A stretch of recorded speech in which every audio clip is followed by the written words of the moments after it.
Sure. We have a phrase, make mistakes work for you. We have another phrase, see all obstacles as gifts. This is part of an improv mindset. The fact is, the majority of the time, we don't.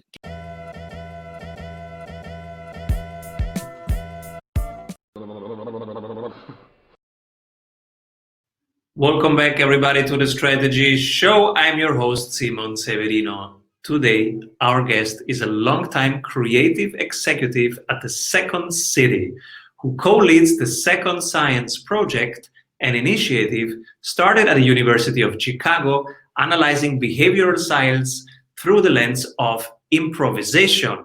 Hello, everybody. Kelly Leonard. Hi.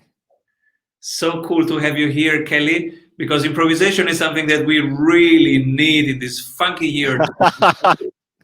Yeah, no. We're no one is working with a script right now.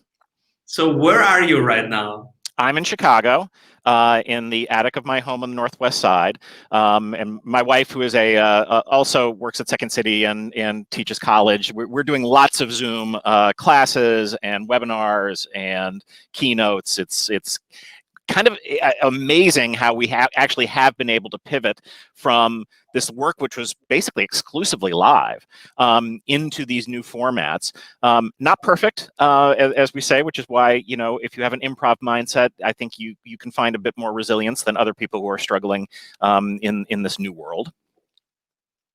What else have we left to do in this funky year? If we weren't improv, we will be. Yeah, no. It is. There's a phrase that we use: "Play the scene you're in, not the scene you want to be in." And so, if you just sort of concentrate on, like, I'm here, this is what it is. So let's move forward together. That's what you got to do. I love it. Play the scene you're in, not the scene you want to be in. This is life advice. Yeah. Beautiful. Oh. Yeah, I mean, this is the thing about, the origin story of Second City. I don't know how many people know this, but the games that we teach, the exercises, were all created by a social worker in the 20s and 30s at Jane Addams Hull House on the south side of Chicago. Her name was Viola Spolin, and her job was to better assimilate immigrant children who were coming into her care. So she created all these exercises in these games that teased out empathetic communication, communication without verbal use, because a lot of the kids didn't share the same language. And her son, Paul Sills, was studying at the University of Chicago, and he loved these games, and he taught them to his friends, Mike Nichols, Elaine May, among others. And they formed the first improvisational theater in America called the Compass Players in 1955, and that turned into the Second City in 1959. So the origin story of the work is in life, giving and culture giving to children. And this is so relevant right now because we are in a world that is shifting on every level. Yeah. And nobody knows how the levels will recombine and when. And right now, everybody has the choice to either embrace, adapt, and act with what is given, or just try to avoid something, try to stop something that is so much bigger. And so observing many entrepreneurs and friends and family, etc., the ones who do well right now are the ones who can fully embrace the situation as it is. Well, even before the pandemic, the default setting for human beings, and social science teaches us this, is kind of a no position. It's to do nothing or avoid making a choice. That is a setting because we're fear-based characters. We work out of that sort of part of the brain. So the whole idea behind the yes and principle in improvisation is to nudge you into doing the thing that you wouldn't do previously. That just takes on this sort of gargantuan scope in this global pandemic when we are forced to change, when new is new every day, and it's not, and it's not just the pandemic, right? It's the sort of social and cultural revolution that's happening.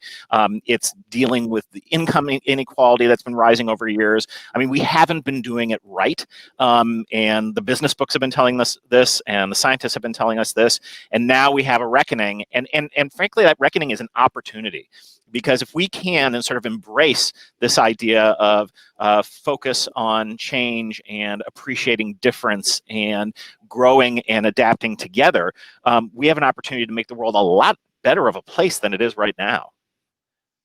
Absolutely. And right now, before recording, my camera is broken, the light is not working well, and I was like, "What do we do? Do we do a perfect episode in months? That would be January, or do we just roll with the punches? Let's roll with the punches. Yep, that's what you do. It is as it is." And you have brought some really relevant stuff. Why mistakes are useful. Yeah. Why we should stop hiring for cultural fit and consider something else instead, and why we should communicate more but shorter. Let's unpack that. Sure. We have a phrase, make mistakes work for you. We have another phrase, see all obstacles as gifts. This is part of an improv mindset. The fact is, the majority of the time, we don't get it right. And take this analogy across the board. Like, in sports, I mean, it is rarely perfect. When it is, we celebrate perfection like crazy. I mean, getting a 10 in gymnastics, like, rarely happens, right? We fall a lot on the way to getting good at what we do. And the business world, somehow, when we cross this threshold from our lives and how we know our experience as a living person, we get in these businesses where it's expected that you get it right all the time. Well, you're not going to. And the other thing that we know is the way you do get good at something is by experimenting over time and again, time and again, time and again. This is what great innovators know. It's what creative people know. But unfortunately, most businesses aren't set up to foster environments where people feel safe failing. So Amy Edmondson, the noted psychologist, talks about the need for psychological safety. That when people don't have psychological safety, they tend to either not act or they tend to lie, cover stuff up. So an improvisational culture is one in which we respect and encourage a lot of mistakes early on the way to when you are like on an opening night, right? For a Second City show. I'm not looking for mistakes on opening night, but the only reason I can get to that place where I have a really good show on opening night is all the mistakes that were allowed in the early part of the process. So that's a huge thing for us. I'm also a CEO and I also struggle. I don't want mistakes either. So I don't want 6 months later, the big project with the big budget to be a failure. And that's why we have created these very short cycles that we call sprints. So in 7 days, everything needs to happen and to end. So we do mistakes, but it's just a 3 hours market research. It's not a 3 weeks big budget market research. Yeah. It's 3 hours market research. Go out there, talk to 5 people, come back in and learn from. So if we waste 3 hours, if we waste a small budget, I'm happy because we are learning. Yeah. And if we are doing it fast, I'm even super happy because speed of learning is our competitive advantage. On the other side, but if something would break in 6 months and it's irreversible, etc., of course I cannot embrace failure. Why would I want something like that? Right. So we have found out to slice things in very small, very real time, parallel experiments instead of sequential big projects. What does your research and your practice say? How can we create a safe, explorative setting? Well, I mean, it starts at the top, of course. So you want your team leaders to message and model the behavior, which means also freedom to fail. I just read a study this morning, Dan Pink posted it on Twitter, that for sort of menial tasks, having sort of strict oversight is really good for people. It gets those tasks completed. It is the exact opposite for any creative work or any deep thinking work. You need to give people some freedom and eyes off of them. So at Second City, when we're developing a show, we have this 12-week process that almost all this stuff is built around. In the first 4 weeks of rehearsal and trying out material, the bosses, the producers, don't go in at all. They give them complete freedom. They don't need those eyes on them. They need to be able to make their mistakes. They need to try out terrible scene ideas because they're going to make discoveries. No great piece of comedy that got developed at Second City, like the best stuff, came in like by a normal channel. It was always something that was like a surprise discovery that sort of just happened out of nowhere because someone took a big chance. So you got to give people some freedom and some autonomy. And then you also have to create an environment where you have really robust, loving feedback. There's another study that Bob Sutton posted the other day from Stanford that showed that in brainstorming sessions, it really is healthy when people can challenge each other on these ideas, but it becomes unhealthy for the entire group when a person tries to win in that challenging thing. My friend Kim Scott calls it radical candor. The idea that you really want to be truthful with people, but you can only do that if they know you've got their back. If you know that you love them. And not a word we don't use in business enough too is that idea of love. I mean, it's like this is one of the most important concepts in all of humanity. In business, you're working with humans. You should not be afraid to use that word love, because that will get people to develop trust. And when they have meaning and trust and purpose and freedom, they can bring their best selves to projects. And then when it comes to crunch time, they can take the criticism, use that, and incorporate it into whatever they're creating in the moment. I love this so much. So feedback can come from a place of love or from a place of rivalry and judgment, yeah. dominance. And this is really important. You feel it on the other side from where this is coming, and it's nurturing, or if it's really helping you move forward, or if it's just a slap in the face. And also the word love. I really appreciate you bringing up this word. We have one page on our site, which is strategysprints.com/love. Many at the beginning said, can you please put that down? You're a business consultancy. That's inappropriate. And I was, what is appropriate about love? Love is inappropriate? What's wrong with humanity? Well, this is it. Where are we heading to? Exactly. This is business and love something incompatible.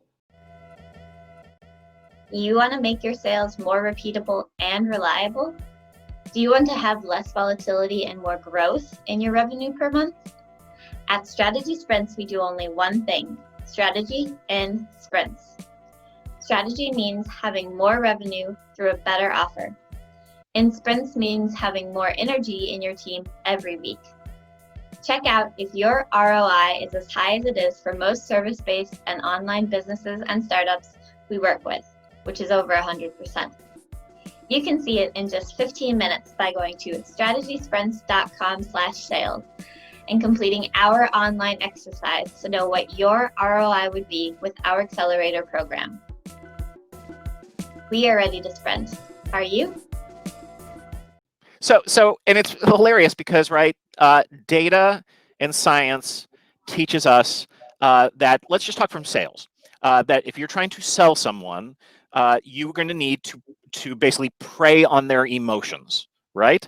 So instead of trying to manipulate their emotional state, how about you just appeal to the best, better angels that we have, which is you offer up like love of the product, love of the person, love of the people, love of the community, all those things, which is what we are all looking for. You know, this sense of connection and belonging, and it can be a net positive for everyone. It doesn't need to be a manipulation. And I think, you know, one of the scariest things about the sort of social media world we find ourselves in, a world in which we desperately need seatbelts, but we haven't figured out what those are. You can see just the amazing reach that you and I can have this conversation from Vienna to Chicago because of this digital footprint. And at the same time, there's just lies and disinformation and other things that are being used. You know, I have a friend near IL who said that if it can't be used for evil, it's not a superpower. And I think that speaks to digital. I think it's true of improvisation as well. A lot of con people will use the yes and term when really they're trying to do a yes for me. Nir is amazing. He was 2 times on the show. He was great. of the best guests we ever had. And I love his book so much, Indistractable. Yeah. Absolutely. So yes, this is so timely, this is so relevant. And you have also a second CEO tip for us, that we should stop hiring for cultural fit. And this is interesting and counterintuitive. But before we go there, let's pass through the segment that we call the Strategy Award.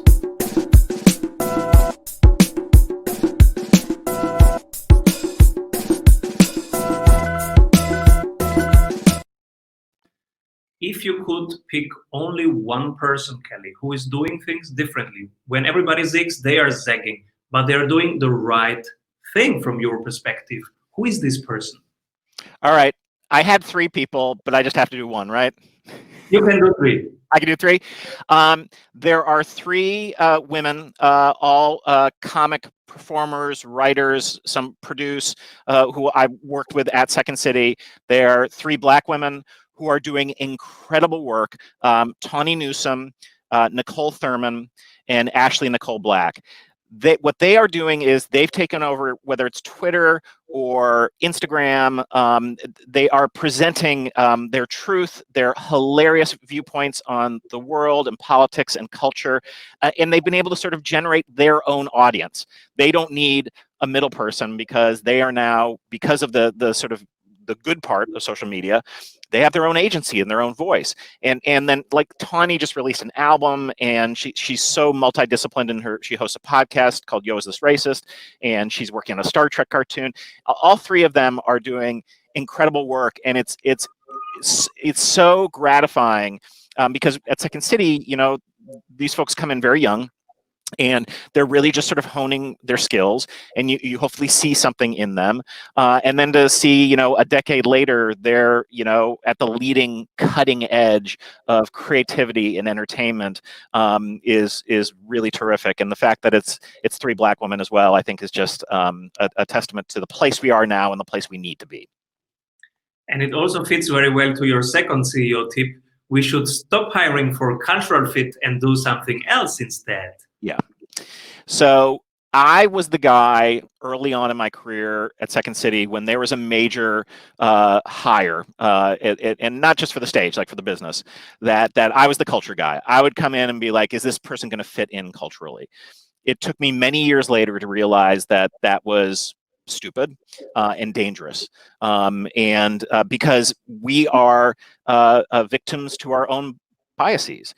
We tend to want to be around people who look and sound like us and agree with us.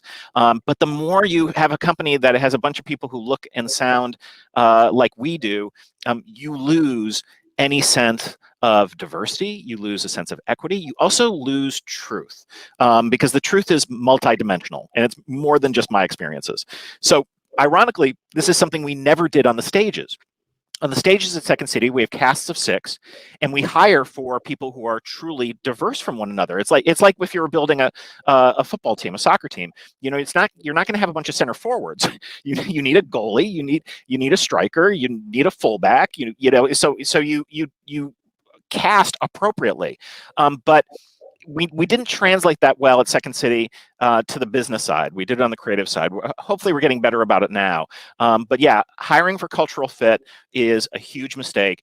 You want to hire people who are going to be free to disagree with you and say it, but also in a pro-positive way, not just as a way to be the loudest voice in the room, but to be many voices in a room. We have a phrase, all of us are better than one of us. And the only way you get to that space is if everyone has a place where their voice can be heard.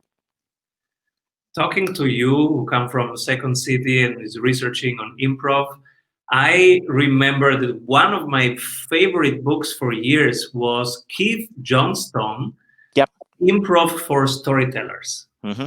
And I was doing strategy workshops with CEOs of the big brands, and I was constantly thinking, how could I do this exercise right now?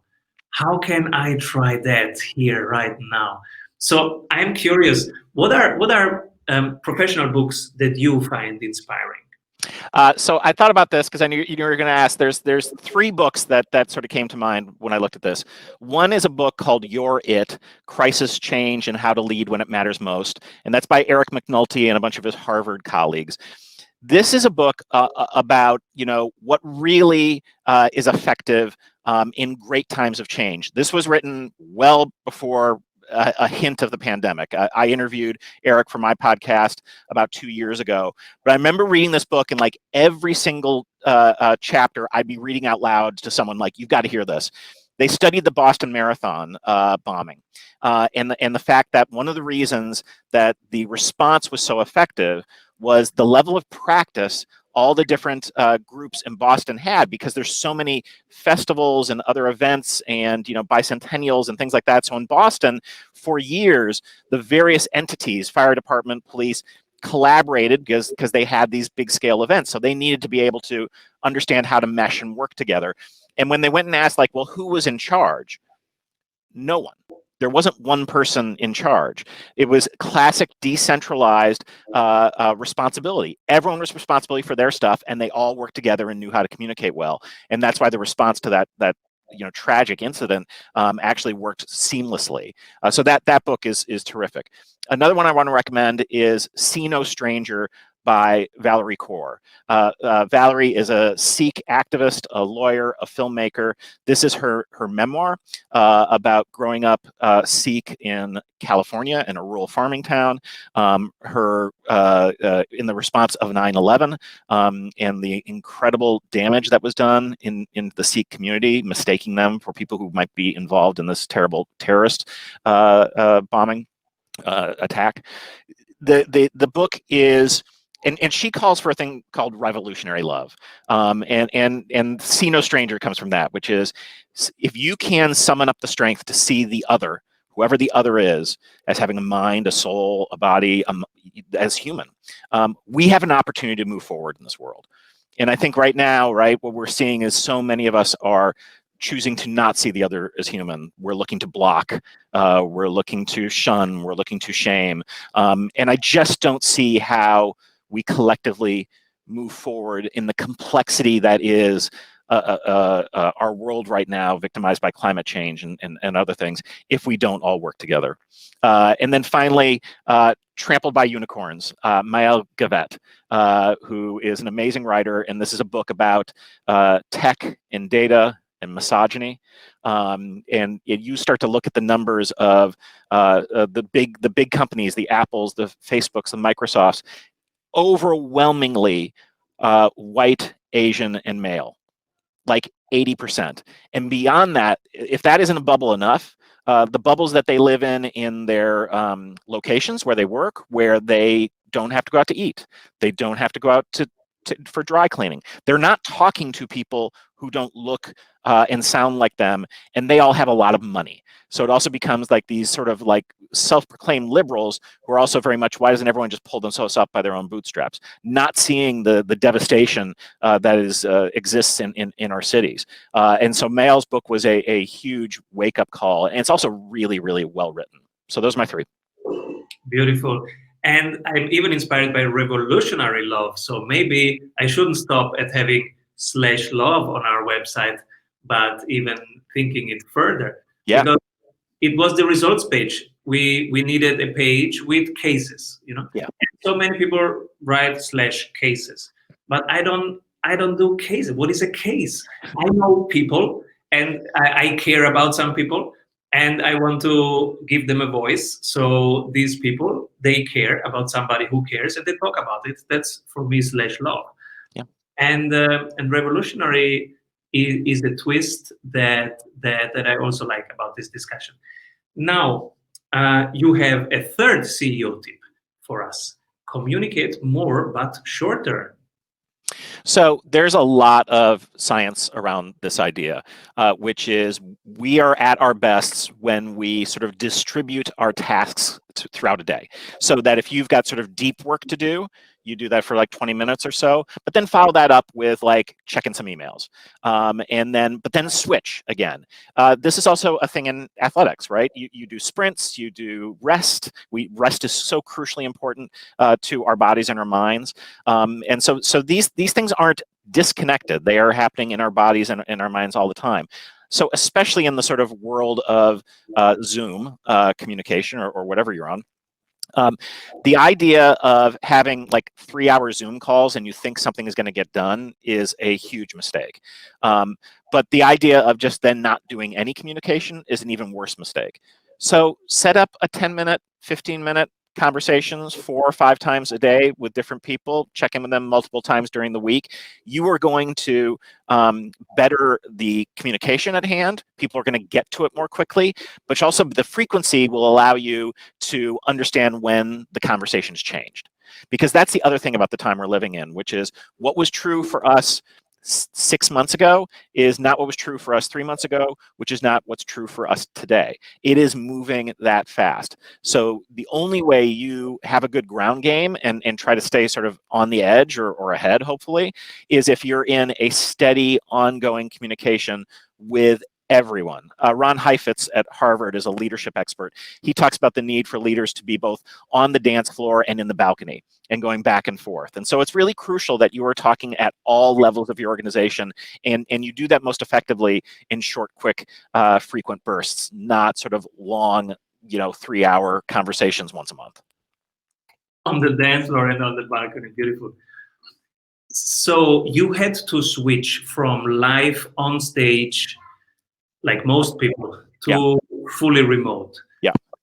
What did you learn about it? What can you share with us on how to do it correctly? The body is not there, but communication happens via the body, if we want it or not. What did you learn? What can you share? All right, so primarily there were sort of 3 elements that switched virtual. The first was our training center classes, so our regular sort of enrolled, the school. So that went first. Then our corporate work, which were webinars and keynotes and workshops. And then last actually was the stage shows. So I'm going to start with the stage shows last. Here's a couple things we learned. When you're presenting and entertainment in this format, you don't want more than a 4-person cast. So 4 screens fits really nicely. It works in mobile. Any more than that, and you're in trouble. And less than that, it's not quite as full in our experience. The other thing that became crucial, and this was true for the corporate work as well, was normally Second City shows, and often our Second City sort of keynotes or workshops, we have a musical director, someone who's scoring and adding and punching up music. That became crucial in this environment because it is awkward at times and there is dead space and you have to fill these moments. But having someone who can do sort of needle drops or acoustic guitar or piano or whatever, just adds a more fuller experience. We did a workshop very early on with a soft drink company, and we said we had a musical director. Like, we don't understand why you have a musical director. But the minute that we started the workshop, there was a pandemic playlist going. I think it was the Police's "Don't Stand So Close to Me," and people are like, love the music. Like they were instantly engaged because they're like, oh.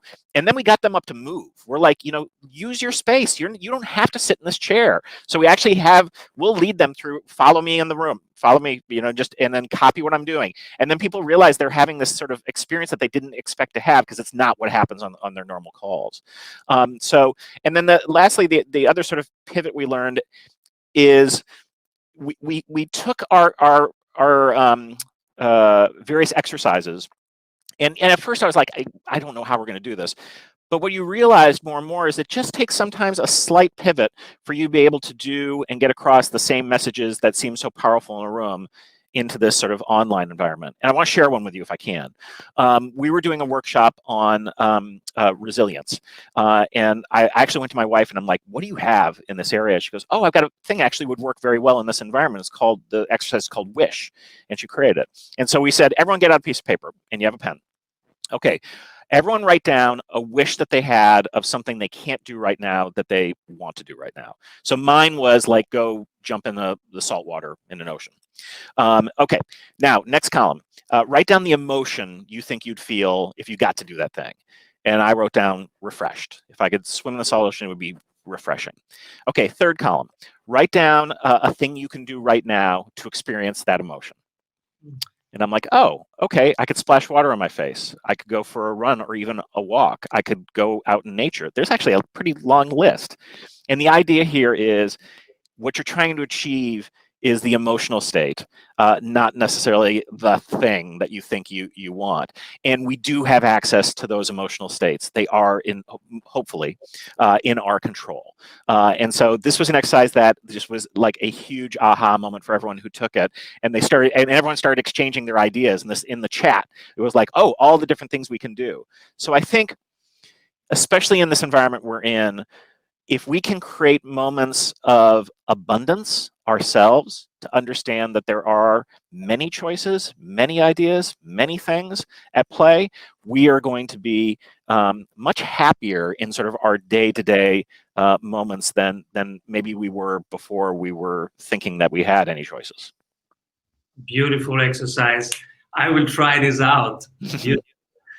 Yes, happiness is inside of us. And we space away and we think, oh, if I could jump in the ocean, then. Yeah. But it's right here, the ocean is right here. It can be a little bit of water right now, right here. Yeah.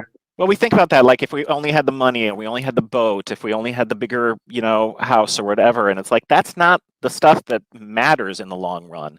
What matters is our relationships, our family, our connections. I was talking to my therapist the other day. I cannot meditate. Like, I have tried mindfulness stuff, meditation, but I love music. And she's like, find a 10-minute piece of jazz or classical music without words that you love, and just listen to it and breathe. And I'm like, oh my God, like I did this like a couple times a day. I'm like, what a great break for me in the day. And we don't have to call it mindfulness or meditation, but it's a similar thing that's going on. And this happens in improvisation too, which is you're just trying to alert and change your focus, take it off the things that stress us and place it in a place that's more intentional. That is a place that's perhaps lovely, that's not perfect, that's damaged, but that's fine. It's who we are, and all these things hopefully will lead you to manage through this fucking year, as you say, and the years that we have ahead, because it's not just when this thing ends, we have a lot of rebuilding to do, a lot, and it's not going to work if it goes back to the way it was.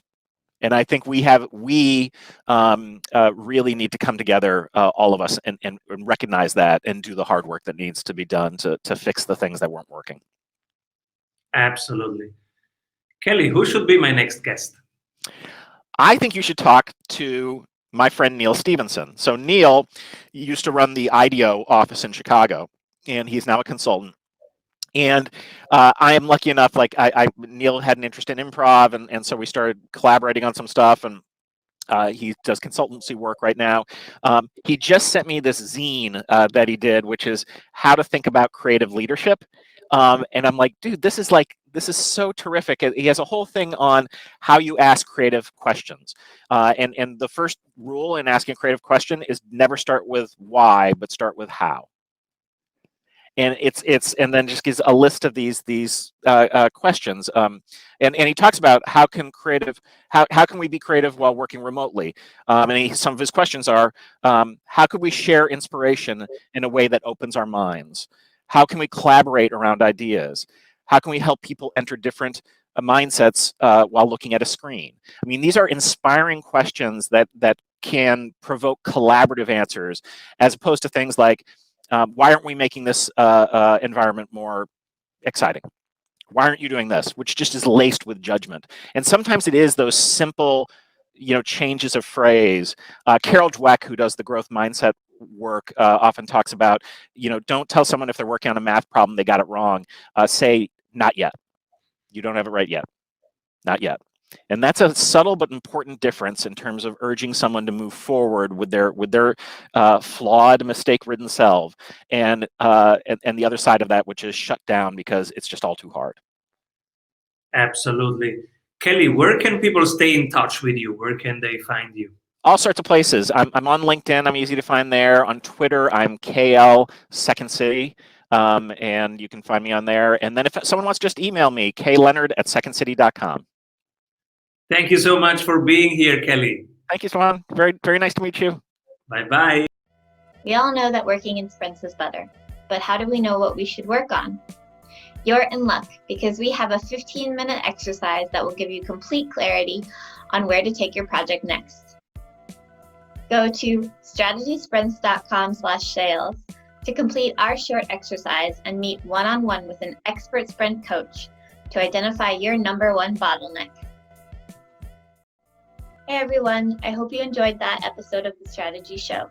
Make sure to like this video below and subscribe so that you can stay up to date with every episode of The Strategy Show. Get daily CEO tips from CEOs for CEOs.